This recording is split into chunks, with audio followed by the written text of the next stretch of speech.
안녕하세요. 책 데이트 시간입니다. 오늘 소개해 드릴 책은 당신은 완전히 충전됐습니까? 라는 책입니다. 톰 레스 지음, 엄성소 옮김, 위너스북에서 나온 책입니다. 우리는 에너지가 완전히 채워졌을 때 더 많은 일을 잘 해낼 수 있고 주변 사람들과의 관계에도 적극적일 수 있습니다. 또 마음도 몸도 건강할 수 있습니다. 더불어 삶의 만족도가 올라가고 행복해질 수 있는데요. 이 책은 매일매일 최고의 컨디션을 지키기 위해 어떻게 정신적, 육체적 건강을 지킬 수 있는지 일과 삶에 에너지를 불어넣어 줄 방법을 알려주는 책입니다. 우리의 몸과 마음과 정신에 에너지를 완전히 충전할 수 있도록 몇 가지 방법을 소개해 드리겠습니다. 완전한 에너지 충전에 필요한 세 가지 열쇠가 있습니다. 먼저 다른 사람에게 도움이 되는 어떤 일을 하는 것입니다. 그리고 대인 관계에서는 부정적인 순간보다는 긍정적인 순간을 훨씬 더 많이 만드는 것입니다. 에너지 또한 우리의 정신 및 육체 건강을 더 좋아지게 만드는 선택을 하는 것입니다. 순간순간 그리고 매일매일 의미 있는 변화를 만들고 지금 하고 있는 일에 집중할 때 우리는 물론 다른 사람들을 행복하게 만드는 일도 더 쉬워집니다. 오늘 소소하면서도 의미 있는 행동들을 하는 것이 변화를 만들어가는 최선의 방법입니다. 그리고 길게 보면 결국 오늘의 소소한 변화들이 모여 훗날 중요한 결과들에 이르게 됩니다. 자신의 재능을 힘껏 발휘해야 하는데요. 자신이 원하는 어떤 사람이 되려고 애쓰기보다는 자신이 장점을 갖고 있는 분야에서 더 잘 해보려고 노력해야 합니다. 일단 타고난 재능을 가지고 시작하고 그런 다음 그 재능을 갈고 닦고 기술을 쌓고 지식을 늘린다면 훨씬 더 좋은 결실을 맺을 수 있습니다. 매 시간을 재능을 타고난 분야에 투자한다면 중력을 거스르는 일을 하는 것이나 다름없습니다.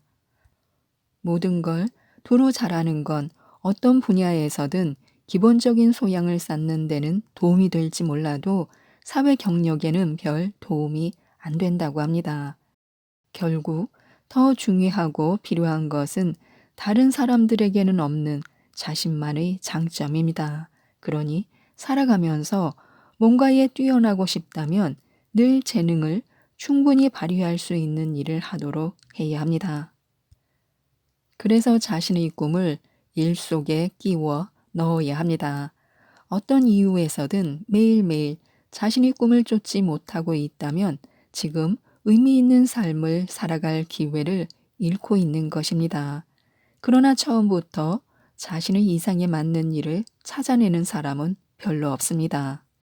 그래서 소소한 일들로 자신의 꿈을 조금씩 이루어 가는 게 아주 좋은 방법이 될 수 있습니다.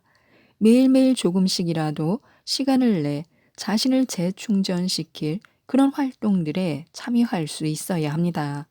이는 별것 아닌 것 같지만 아주 중요한 일인데요. 그야말로 잠시만 투자하면 더 생산적이고 더 충만한 하루를 만들 수 있습니다. 그러려면 무엇보다 먼저 자신이 매일매일 활력을 줄 일들에 얼마나 많은 시간을 투자하고 있는지를 살펴봐야 합니다. 그리고 또 직장 내에서의 인간관계는 물론 다른 사람들을 위해 의미를 만들어내는 일에 대한 자신의 인식도 살펴봐야 합니다. 일과 인간관계와 인식이라는 이 세 분야를 잘 살펴본다면 우리는 현재 하고 있는 일 속에 우리의 꿈들을 끼워 넣을 수도 있을 것입니다. 또한 동시에 여러 가지 일을 하지 말아야 합니다. 모든 걸 조금씩 다 하려 하다 보면 중요한 건 아무것도 못하게 됩니다.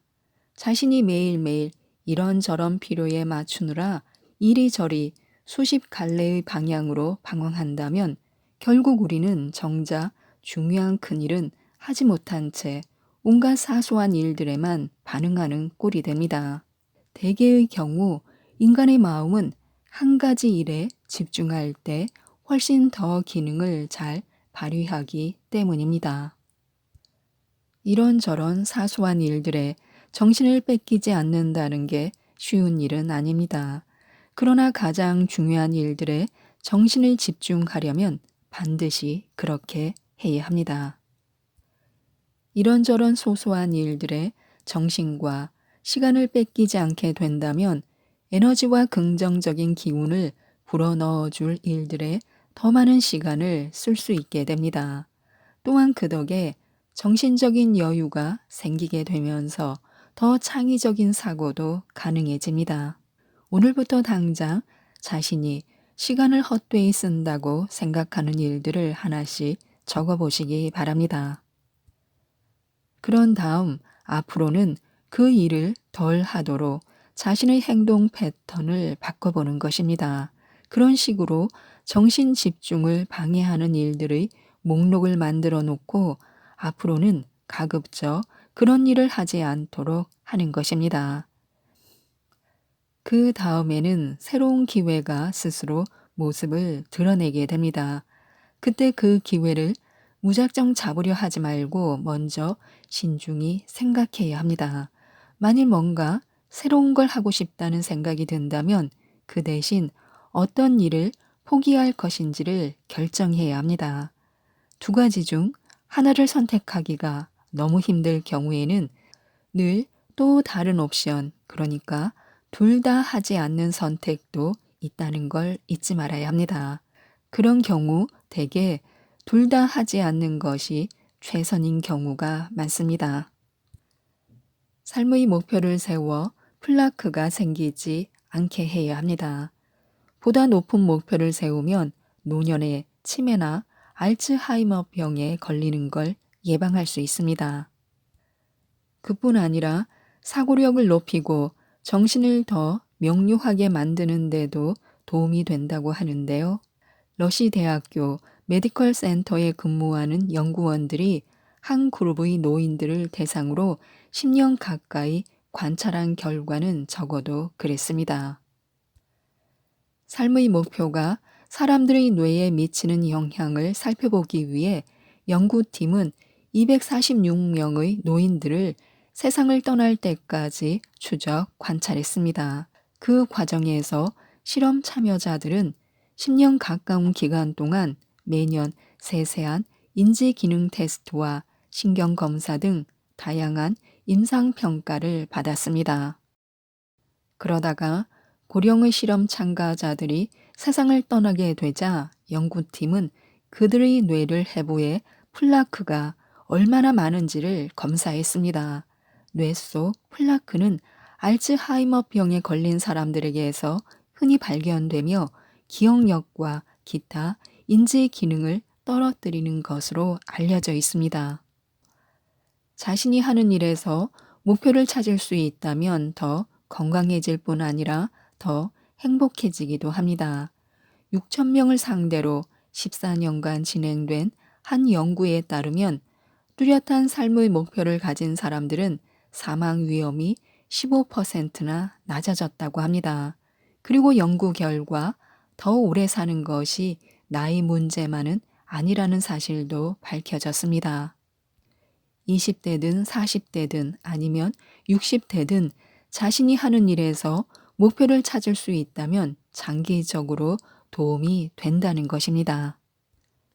적어도 80%는 긍정적이 돼야 합니다.